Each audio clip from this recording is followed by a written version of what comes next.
In today's video, we're going to be discussing the projected second unit, which is Deuce McBride, Jordan Clarkson, Josh Hart, Gershon Yabusele, and Erla Hukporti. I think this is going to be a fun debate. Obviously, it's just me recording this, so I'm going to debate myself per se. But I think Hart should come off of the bench, and I've been saying this for a while now. I understand that he can switch multiple positions, he can rebound, he can push the pace. But the issue with Hart is that he's 6'4", so he's undersized and he can't shoot. Josh Hart is a very bad shooter. Teams are willing to let him take an open three. That's how bad he is. Versus let Cat go 1-on-1 or Jalen Brunson or even let like OG shoot. They're just gonna dare Hart to do it, and they're gonna play help off of that whoever's guarding him onto the other guys around him. And we saw this, of course, specifically against the Boston Celtics because Hart got benched in Game 3. But against the Celtics, they'd put Luke Cornett on him or Kristaps Porzingis, and Hart was essentially useless. Now, the thing with Mitch is when he was inserted into the starting lineup, the defense got worse and the offense got better, which who would have thought that? But I think the reason for that is Cat and Mitch just didn't have enough reps and time together to be able to be effective. And a lot of that is on Tibbs. Not only did he refuse to play the bench, but he didn't play Cat and Mitch enough to the point where he went to them. It didn't work. And that's the issue. And Mitch certainly provides his own issues of his inability to shoot free throws. And he also can't play too many minutes. You're not throwing Mitch out there for 30 minutes a night. He's probably going to give you 20 to 25 minutes, which is fine. So you kind of have to work around that. But the Knicks were undersized. There's no question about it. The Pacers were out rebounding us. That was the Knicks' bread and butter. The previous season, of course, with Hartenstein, Devo, and those boys was they rebounded every single ball that was up for grabs.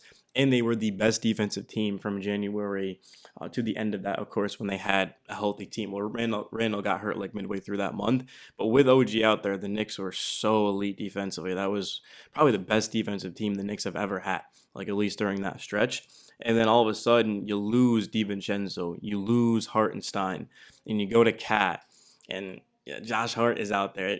It's no surprise why the Knicks didn't beat the Pacers. Not to mention they didn't have enough practice time.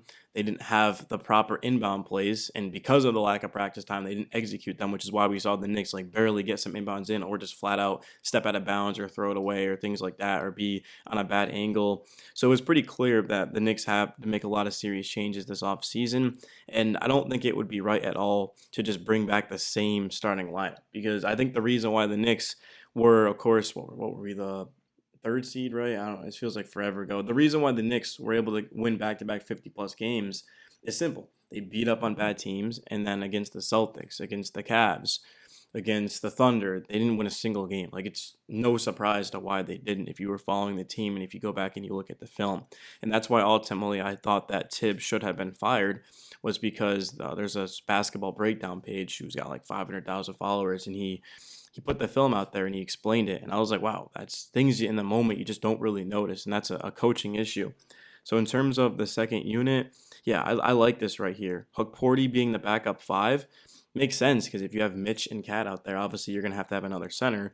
And it just opens up a role for Hukporti, who gave the Knicks good rotation minutes before he got injured. Yabusele at the 4, somebody who's got size, who can stretch the floor, who can defend 1 through 4, could probably even defend 1 through 5, if I'm being honest with you, especially off the bench. But the biggest thing is that he defends and he shoots, and also run out in transition. You got Josh Hart. So if you look at Yabusele's highlights, a lot of them are him out in transition, throwing down a dunk. So Hart and him will fit together. And you got Jordan Clarkson and Deuce McBride, two guys that can create their own shot, that can shoot it, that got a handle. And of course, you surround Clarkson with good defenders too. Everyone can switch multiple positions, so that will take a lot of pressure off of him. And I think Clarkson would be more efficient playing with Hart and playing with Deuce. So I like this a lot. I think this is what the second unit should be. I saw this about a week ago, and I wasn't quite ready to just fully commit to Mitch in the starting five. But the more I think about it, I think Hart would be best used off of the bench. And when he first came to the Knicks, he was off the bench, and I think he was at his best.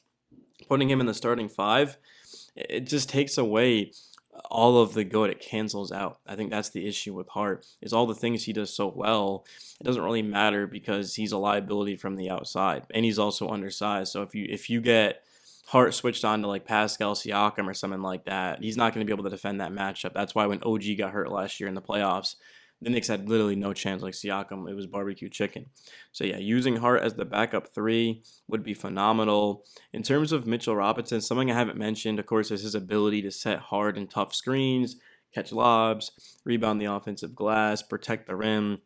Cat is a horrific defender, and what I mean by that is he is a bottom five defender in all of centers that play in the NBA. Jalen Brunson isn't very good as well. So you need to be able to have guys like Mitch and guys like OG into that starting five that can defend, that can switch everything. And that's another thing is that Mitch can switch screens. We saw Halliburton wanted nothing to do with Mitch. He would call a screen, he'd get Mitch on him, and then he'd force up a contested three, or he'd just flat out give it up and just move the ball along. Cat can't do that. Very slow on his feet laterally. Also, Cat has a bad tendency of remember in game one where he made a layup and then nobody on the Knicks got back, and then all of a sudden there was a screen up top, and all they did was set screen, and then Aaron Nesmith went over it and fired up a three.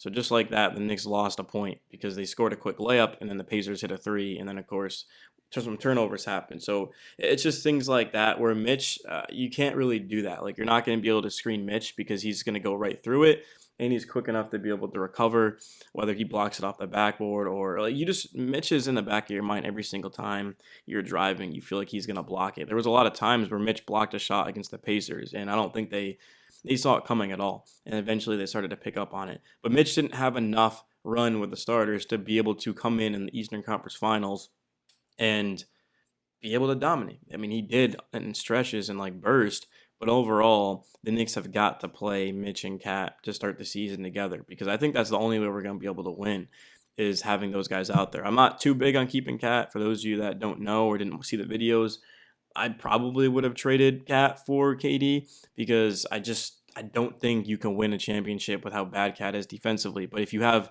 Mitchell Robinson next to him, it makes up for it. Because remember how elite the Timberwolves were with Rudy Gobert next to Cat. And before you say, well, Rudy Gobert's a multi-time defensive player of the year, I think you could argue that Mitch is actually a more versatile defender than Gobert because Gobert just defends the paint. Mitch can actually come out on guards. I mean, we saw, I know it's Luka, but we saw Luka get Gobert on a switch in the, of course, what was it, the Western Conference Finals and knock down a game winner over him. And you couldn't even fathom of Gobert actually switching onto like a Tyrese Halliburton or a Cade Cunningham. Mitch was doing that at an elite level. So Mitch is probably the second most impactful player on the Knicks. Like I can confidently say that. I mean, again, if you don't actually watch the Knicks and you're a casual, you're going to think that's hilarious. But if you do, and you're still watching to this point, like you probably will agree that Mitch is the second most impactful player on the Knicks next to Jalen Brunson because of everything that I just said. So yeah, guys, that is going to be the video. Make sure you let me know your thoughts on it.